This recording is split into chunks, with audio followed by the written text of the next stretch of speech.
AP EAMCET result కోసం wait చేస్తున్న students అందరికీ ఇంపార్టెంట్ అప్డేట్. జూన్ 1న రిజల్ట్ అని అందరూ ఎక్స్పెక్ట్ చేశారు. కానీ రిజల్ట్ లింక్ ఇంకా యాక్టివేట్ అవ్వలేదు. అసలు రిజల్ట్ రిలీజ్ ఎప్పుడవుతుంది, డిలే అవుతుందా, ఎప్పుడు వస్తుంది, అఫీషియల్ లేటెస్ట్ అప్డేట్ ఏంటి, ఈ వీడియోలో కంప్లీట్గా తెలుసుకుందాం.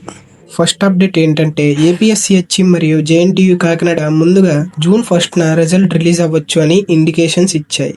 కానీ జూన్ 1న ఈవినింగ్ వరకు అఫీషియల్ రిజల్ట్ లింక్ యాక్టివేట్ అవ్వకపోవడం వల్ల స్టూడెంట్స్ కన్ఫ్యూజన్లో ఉన్నారు. కొన్ని మీడియా రిపోర్ట్స్ ప్రకారం రిజల్ట్ రిలీజ్ డిలే అయ్యే ఛాన్స్ ఉందని చెప్తున్నాయి. అంటే ప్రజెంట్ సిచ్యువేషన్లో ఏపీఎస్సిహెచ్ నుండి క్లియర్గా అఫీషియల్ కన్ఫర్మేషన్ రాలేదు.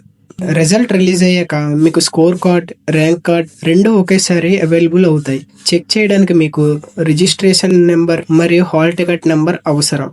రిజల్ట్లో subject wise marks, total score, qualifying status, state rank display అవుతాయి. ఫ్రెండ్స్, సోషల్ మీడియాలో చాలా ఫేక్ రిజల్ట్ లింక్స్ సర్క్యులేట్ అవుతున్నాయి. కాబట్టి అఫీషియల్ వెబ్సైట్లో మాత్రమే చెక్ చేయండి. లింక్ యాక్టివేట్ అయిన వెంటనే రిజల్ట్ డౌన్లోడ్ చేసుకోవచ్చు.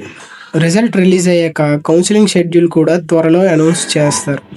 So friends, present latest update ప్రకారం రిజల్ట్ రిలీజ్పై మిక్సెడ్ రిపోర్ట్స్ వస్తున్నాయి. అఫీషియల్ లింక్ యాక్టివేట్ అయ్యే వరకు ఏపీఎస్సిహెచ్ వెబ్సైట్ని రెగ్యులర్గా చెక్ చేస్తూ ఉండండి. రిజల్ట్ రిలీజ్ అయిన వెంటనే ఫాస్టెస్ట్ అప్డేట్ కోసం మన ఛానల్ని సబ్స్క్రైబ్ చేసుకోండి. ఎంసెట్లో ఎన్ని మార్క్స్ ఎక్స్పెక్ట్ చేస్తున్నారో కామెంట్స్లో చెప్పండి. All the best everyone. Subscribe to my channel.